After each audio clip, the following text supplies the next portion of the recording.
മക്കളെ SDK സാറാണ് നമ്മുടെ ഹിസ്റ്ററിയിലെ 4ാമത്തെ ചാപ്റ്റർ ഉണ്ടല്ലോ, സമ്പത്തും ലോകവും അല്ലെങ്കിൽ വെൽത്ത് ആൻഡ് വേൾഡ്. ഈ ചാപ്റ്ററിൽ ഒരു ഇമ്പോർട്ടൻറ്റ് ക്വസ്റ്റ്യൻ വെറും 5 മിനിറ്റ് കൊണ്ട് പഠിക്കാൻ പോകാട്ടോ. നോക്കിക്കോ, എന്താ question? Write a short note about imperialist rivalry. സാമ്രാജ്യത്വകിട മത്സരത്തെ കുറിച്ച് എന്താവാ കുറിപ്പ് എഴുതാന്നുള്ളതാണ് എന്താവുന്നത് പ്രധാനമായിട്ട്. ഇത് 1ാം ലോക യുദ്ധത്തിൽ നടക്കുന്നത് കേട്ടോ. എന്താ സാമ്രാജ്യത്വകിട മത്സരം? നമുക്കറിയാം, പണ്ട് ലോകത്തിലെ 2 സാമ്രാജ്യത്വ ശക്തികൾ ഉണ്ടായിരുന്നു അല്ലെ. ഒന്ന് ഓൾഡ് ഇമ്പീരിയൽ പവേഴ്സും ഒന്ന് ന്യൂ ഇമ്പീരിയൽ പവേഴ്സും. പണ്ടുള്ളതാണ് ഓൾഡ്, അതായത് പഴയ സാമ്രാജ്യത്വ ശക്തികൾ. ഇപ്പോഴുള്ളതോ പുതിയത്. കണ്ടോ, ഇപ്പോഴുള്ളത് മീൻസ് നമ്മളിത് പഠിച്ചുകൊണ്ടിരിക്കും കേട്ടോ. ഓൾഡിൽ ആരൊക്കെ ഉള്ളത് അറിയോ? ഇംഗ്ലണ്ടും ഫ്രാൻസും റഷ്യയും. പുതിയതിൽ ആരൊക്കെ ഉള്ളത് അറിയോ? ബെൽജിയം ഉണ്ട്, അതേപോലെ തന്നെ ഇറ്റലി ഉണ്ട്, ജപ്പാൻ ഉണ്ട്, US ഉണ്ട്, ജർമ്മനി ഉണ്ട്. കണ്ടോ, അപ്പൊ അത് പഴയ സാമ്രാജ്യത്വ ശക്തികൾ പഠിക്കാനുള്ള ട്രിക്കാണ് എന്ത്? ഇഫ്ര എന്ന് പഠിച്ചാൽ മതി. കണ്ടോ, ഒരു ലൈൻ ഉണ്ട്, ലൈനിന്റെ പേര് ഇഫ്ര. സെറ്റ് അല്ലേ? പുതിയ സാമ്രാജ്യത്വ ശക്തികൾ പഠിക്കാനുള്ള ട്രിക്ക് എന്താ? ബിജു. എന്റെ പുതിയ സുഹൃത്തിനെ പറയുന്ന പേരെന്താ? ബിജു. എന്റെ പഴയ ലൈനിന്റെ പേര് ഇഫ്ര, എന്റെ പുതിയ സുഹൃത്തിനെ പറയുന്ന പേരെന്താ? ബിജു. കണ്ടോ, ബിജു എന്താ? ഉൽപ്പം എന്താ? ബിജുവിന്റെ ഇനീഷ്യൽ എന്താ? ജി. അപ്പൊ ഇവര് തമ്മിലുള്ള ആ മത്സരത്തെ നമ്മൾ വിളിക്കുന്ന പേരാണ് എന്ത്? സാമ്രാജ്യത്വ രാജ്യങ്ങളുടെ കിട മത്സരം. Imperialist rivalry between the old imperial powers and the new imperial powers. നോക്കിക്കോ, എന്താണ്? നോക്കിക്കോ സിമ്പിൾ ആയിട്ട് സാർ എന്താവാണ് ഇത് പറഞ്ഞു തരാൻ പോവാണ്. സിമ്പിൾ ആയിട്ട് നോക്കിക്കോ, എന്താ നോക്കിക്കോ. The rivalry between imperialist powers, അതായത് സാമ്രാജ്യ ശക്തികൾ തമ്മിലുണ്ടായിരുന്ന ഒരു ശത്രുത എന്താണ്? ദ ന്യൂ ഇമ്പീരിയലിസ്റ്റ് പവേഴ്സ് അല്ലെങ്കിൽ nations could expand their influence. കണ്ടോ, പുതിയ സാമ്രാജ്യത്വ രാജ്യങ്ങൾക്ക് എന്തുവാണ് അറിയോ? പുതിയ സാമ്രാജ്യത്വ രാജ്യങ്ങൾക്ക് കുറേ പ്രദേശങ്ങൾ എന്താവണം? പിടിച്ചെടുക്കാൻ പൂതിയുണ്ട്. പക്ഷേ ഈ പ്രദേശങ്ങളൊക്കെ ആരെ കയ്യിലാണ് അറിയോ?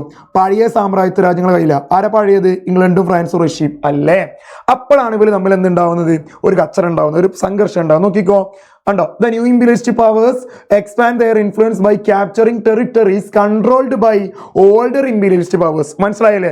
പഴയ സാമ്രാജ്യത്വ ശക്തികളെ കയ്യിലുള്ള പ്രദേശം പിടിച്ചെടുക്കുന്നതിലൂടെ കുറേ സ്വാധീനം ഉണ്ടാക്കാനാണ് ആര് ശ്രമിക്കുന്നത്? പുതിയ സാമ്രാജ്യത്വ ശക്തികൾ ശ്രമിക്കുന്നത്. ഇപ്പൊ ഇങ്ങോട്ട് നോക്കി, ഈ പുതിയ സാമ്രാജ്യ ശക്തികളിൽ ഒരു ഉദാഹരണമാണ് ജർമ്മനി അല്ലെ. ജർമ്മനി സാമ്പത്തികമായിട്ട് നല്ല ഉഷാറാവാണ്, ഇക്കണോമിക്കലി പ്രോഗ്രസ് ആവാണ്. ഏതൊക്കെ മേഖല? ഇൻഡസ്ട്രിയൽ സെക്ടേഴ്സിലൊക്കെ ഉഷാറാവാണ്. പക്ഷെ ഇതാർക്ക് പേടിയാവാണ്? ഫ്രാൻസിനും ഇംഗ്ലണ്ടിനും. കാരണം ലോകത്തെ എല്ലാ സ്ഥലം ഫ്രാൻസിന്റെ ഇംഗ്ലണ്ടിനും കഴിയില്ല. ജർമ്മനിക്കാണെങ്കിലും പുതിയ പ്രദേശങ്ങൾ പിടിച്ചെടുക്കാനും എന്തുണ്ട്? ഭയങ്കര ആഗ്രഹമുണ്ട്. ആ സമയത്ത് ജർമ്മനി ഉഷാറായിട്ട് സാമ്പത്തികമായിട്ട് ഉയരുമ്പോൾ അത് ഇംഗ്ലണ്ടിനും ഫ്രാൻസിനൊക്കെ നല്ല സങ്കടം ഉണ്ടാക്കും. കാരണം എന്താ? ആ പ്രദേശം ജർമ്മനി പിടിച്ചെടുക്കാൻ സാധ്യതയുണ്ട്. ജർമ്മനി സാമ്പത്തികമായിട്ട് ഉയർന്ന നല്ല പവർ കിട്ടൂലേ? യെസ്, ആ ഒരു സംഭവം ഉണ്ടാവാണ്. അപ്പൊ നോക്കിക്കോ, അപ്പൊ ജർമ്മനി ഇങ്ങനെ പുതിയ പ്രദേശം പിടിച്ചെടുക്കാൻ നോക്കുക കേട്ടോ. പക്ഷെ ഒരു പ്രശ്നം ഇവിടെ എന്താ വെച്ചാൽ, ഏഷ്യ എന്ന് പറയുന്ന കോണ്ടിനെന്റും ആഫ്രിക്ക എന്ന് പറയുന്ന ഭൂഖണ്ഡം അല്ലെ, ഏഷ്യയും ആഫ്രിക്ക, ഈ 2 ഭൂഖണ്ഡങ്ങളും ആരുടെ കയ്യിലാ? ഇംഗ്ലണ്ടിന്റെയും ഫ്രാൻസിന്റെയും, അതായത് ബ്രിട്ടന്റെയും ഫ്രാൻസിന്റെയും. ഉണ്ടോ? അപ്പൊ ഇഫ്ര ഭരിക്കുന്നുണ്ട് ഏതൊക്കെ? ഏഷ്യ, ആഫ്രിക്കയും. അപ്പൊ ഇനി ജർമ്മനിക്ക് ആ സ്ഥലങ്ങൾ കിട്ടുമോ? ഇല്ല. പക്ഷെ ജർമ്മനിക്ക് എന്ത് വേണം? കുറച്ച് സ്ഥലങ്ങൾ കിട്ടണം. ഏഷ്യയിൽ കുറച്ച് ഭാഗങ്ങൾ തുർക്കി സാമ്രാജ്യത്തിന്റെ കയ്യിലുണ്ട്. അത് പിടിച്ചെടുക്കാണ് ആര് പ്ലാൻ ഇടുന്നത്? ജർമ്മനി പ്ലാൻ ഇടുന്നത്. ഓക്കെ ആണല്ലോ. അതിന് ജർമ്മനി എന്താ ചെയ്തത് നോക്കിക്കോട്ടോ. ജർമ്മനി ഇവിടെ കിടക്കുന്ന ജർമ്മനി എന്ത് ചെയ്താ അറിയോ? ഏഷ്യയിൽ ഈ തുർക്കി ഭരിക്കുന്ന സ്ഥലത്തേക്ക് എന്തായി? ബെർലിൻ മുതൽ ബഗ്ദാദ് വരെ ഒരു റെയിൽവേ പ്രഖ്യാപിച്ചു. അപ്പൊ അതാർക്ക് പേടിയായി? ഇംഗ്ലണ്ടിനും ഫ്രാൻസിനും റഷ്യക്കും. കാരണം എന്താ? അത് ത്രെട്ടാവും. കാരണം എന്താ? ഇവിടേക്കാണ് ആര് കൂടുതൽ ഇവിടെയാണ് ആര് ഭരിക്കുന്നത്? ഇംഗ്ലണ്ടും ഫ്രാൻസൊക്കെ. ഇവിടെ ജർമ്മനി എത്തിക്കഴിഞ്ഞാൽ, തുർക്കിയിൽ ജർമ്മനി എത്തിക്കഴിഞ്ഞാൽ ഉറപ്പാണ് പിന്നെ ജർമ്മനിന്റെ, അതായത് ഇംഗ്ലണ്ടിന്റെയും ഫ്രാൻസിന്റെ, അതായത് ഓൾഡിന്റെ പഴയ കോമാളികളാണെന്ന് പറയുന്ന ആൾക്കാരുടെ എന്താവും? അവരുടെ അടപ്പ് ഊരൂലെ ഊരും. അപ്പൊ ഇതാണ് അവിടെ സംഭവിക്കുന്നത്. അപ്പൊ ഞാൻ എന്താ നോക്കിക്കോട്ടോ. അങ്ങനെ എന്ത് ചെയ്തു? Germany focused towards region under the Ottoman empire. ഉണ്ടോ? എന്നിട്ടോ to achieve this they plan to construction of the Berlin Baghdad railway. ഞാൻ പറഞ്ഞല്ലോ, ബെർലിൻ ബഗ്ദാദ് റെയിൽവേ ഉണ്ടാക്കാൻ തീരുമാനിച്ചു അല്ലെ. ഇത് ആരിൽ ബുദ്ധിമുട്ടുണ്ടാക്കി? ഇംഗ്ലണ്ടിനും ഫ്രാൻസിനൊക്കെ എന്തായി? ഭയങ്കര ത്രെട്ട് ഉണ്ടാക്കി. അപ്പൊ എന്താ ചെയ്തു? ഓരോ സെക്യൂരിറ്റി കാര്യങ്ങളൊക്കെ നഷ്ടപ്പെടും എന്നുള്ള പേടി ഉണ്ടായി. അങ്ങനെ എന്താവുന്നു?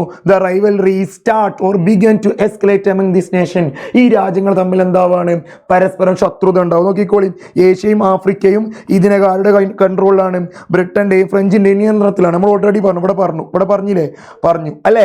ഇനിയോ ജർമ്മനി എന്താവണം? ഓട്ടോമൻ സാമ്രാജ്യത്തിന് കീഴിലുള്ള പ്രദേശങ്ങളിലേക്ക് എന്തായി? ശ്രദ്ധ തിരിച്ചു അല്ലെ. അതിന് ജർമ്മനി കൊണ്ടുവന്ന പ്രൊജക്റ്റ് ആണ് എന്ത് പറഞ്ഞാണ്? ബെർലിൻ ബഗ്ദാദ് റെയിൽവേ പദ്ധതി. ഇത് ആർക്ക് സങ്കടം ഉണ്ടാക്കുകയാണ്? ഏഷ്യക്കും അല്ല യൂറോപ്പിനും, അതായത് ഇംഗ്ലണ്ടിനും ഫ്രാൻസിനും റഷ്യക്കൊക്കെ എന്താണ്? ഭയങ്കര ത്രെട്ട് ഉണ്ടാക്കുകയാണ്. കണ്ടോ, അലാംഡ് എന്നാ പറഞ്ഞത്. ഇവർക്ക് ഭയങ്കര എന്തുണ്ടായി? ബുദ്ധിമുട്ടുണ്ടാക്കി എന്നാ പറഞ്ഞത് അല്ലെ. യെസ്. എന്നിട്ടോ അപ്പൊ ഈ ഒരു സംഭവമാണ് പിന്നീട് എന്തിലേക്ക് നയിക്കുന്നത്?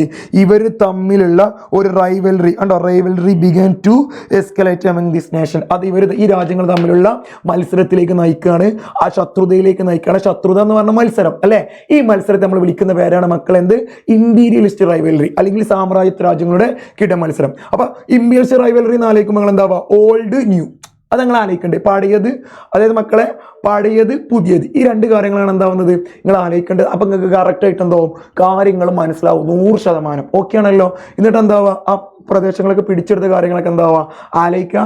അടിപൊളിയായിട്ട് എൻ്റെ കുട്ടികൾക്ക് ക്ലാസ് മനസ്സിലായിട്ടുണ്ടാവും എന്ന് കരുതുന്നു. നല്ല ക്ലാസ് ഇഷ്ടമായിട്ടുണ്ടെങ്കിൽ ലൈക്ക് ചെയ്യുക, കമൻറ്റ് ചെയ്യുക, സെറ്റ് ആക്കാം കേട്ടോ. Tata, bye bye.